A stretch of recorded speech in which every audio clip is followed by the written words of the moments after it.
It's Monday, August 20th.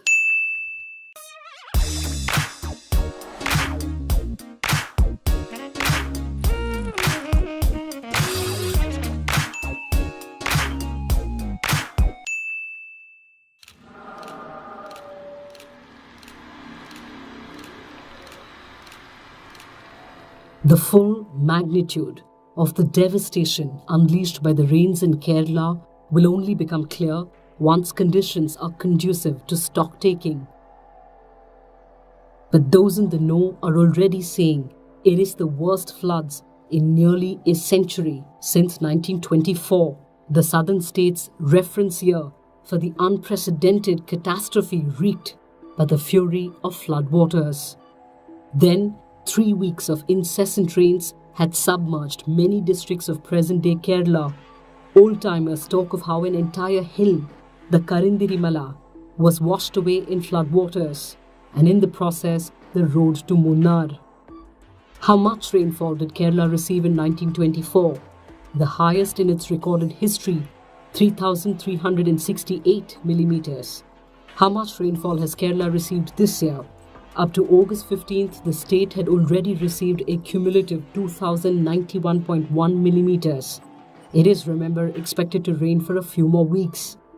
In particular, it is the severity of the downpour from August 8th to August 15th that left the state so badly battered and took so many more lives.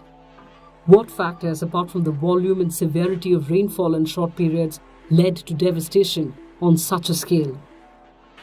Kerala has 58 dams and reservoirs. Typically, at this time of the year, as this Indian Express report points out, these dams are filled to barely 50% of its capacity. This year, though, all 6 large dams, as also the smaller ones, got filled almost to full capacity by the end of July. The Idamalayar and Idukki, with storage capacity in excess of 1 billion cubic meters, are almost 100% full now. So, the question, shouldn't water have been released gradually as the levels rose?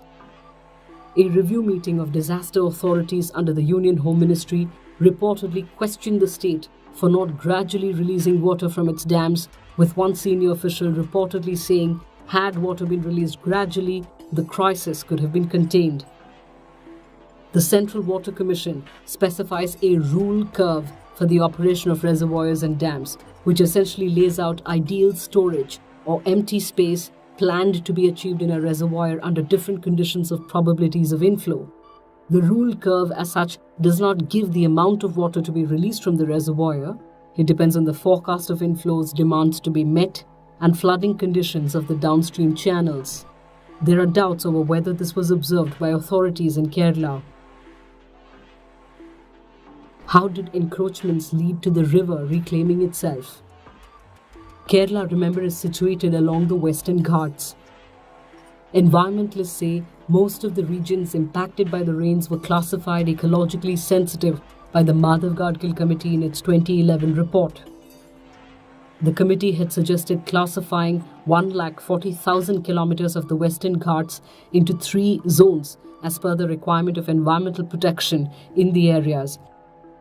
In some areas, the committee recommended strong restrictions on mining and quarrying, use of land for non-forest purposes, and construction of high-rises, etc. The then Kerala government had rejected the committee report. Earlier this week, Madhav Gadgil also pointed out that quarrying is a major reason for the mudslides and landslides. Other environmentalists also point fingers at extensive quarrying, mushrooming of high-rises as part of tourism, and illegal forest land acquisition by private parties as factors. What are the challenges being faced in relief and rescue efforts? Telecom operators may have announced measures like extra talk time and free data for users in Kerala, but mobile networks have been non-functional in several pockets, primarily because electricity is required to run cell towers. Many power transformers have been switched off as per standard operating procedure during floods to avoid major mishaps. Now, Google has announced that anybody who's stuck can share their location even if they are offline. They can use their Android smartphones to generate and share the plus code of their exact location, which can make it easier for rescue workers to reach them. Meanwhile, landslides and continuing rainfall has made it difficult for rescuers to even get a proper measure of where houses stood and finding the debris and bodies buried underneath. What is the road to recovery and how much money will be needed to rebuild Kerala? The Mint last week quoted a state government official as saying early assessments put the damage in excess of 50,000 crore rupees. State and national highways of about 10,000 kilometers will need rebuilding, as also panchayat roads of 65,000 kilometers. And then there is the immense loss to agriculture. The Supreme Court will today hear a plea filed by over 300 army personnel challenging the filing of police cases against them for operations in areas where the Armed Forces Special Powers Act, or AFSPA, is in force.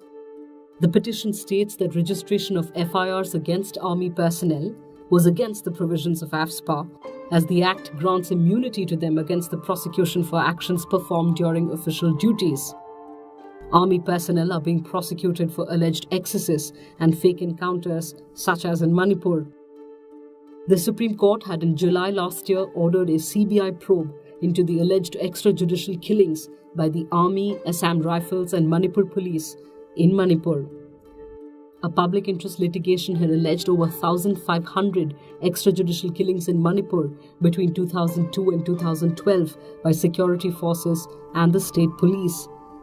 The centre had told the Supreme Court that of the 282 cases sent to it for verification, 70 cases were found to be related to the Army and Assam Rifles, and the rest to the state police.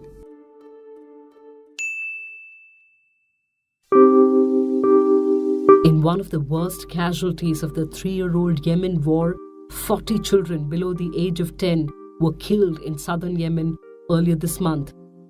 Out on a school picnic, the children were on their way to Sada city for a visit to the 9th century Al-Hadi Mosque.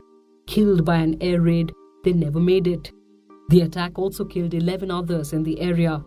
Over the next few days, parents searched in vain for body parts of their children, but all that remains is this. In 2015, a Saudi Arabia and UAE-led coalition declared war against Yemen's Shia rebel group, the Houthis, who have been in control of southern Yemen since a 2011 uprising against Yemen's last ruler. It is widely thought that the Houthis are funded by Iran.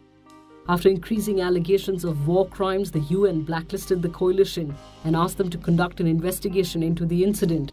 But out of the 16,000 plus raids they launched since the start of the conflict, only a handful have been investigated, despite nearly a third of all bombs hitting civilian targets, reported Al Jazeera. The US has also been criticized for supplying weapons to the coalition. The Mk-82 bomb used in this attack is US-made. In a similar 2016 attack, a 500-pound bomb airdropped on a community hall hosting a funeral in Sana'a, killing at least 140 people.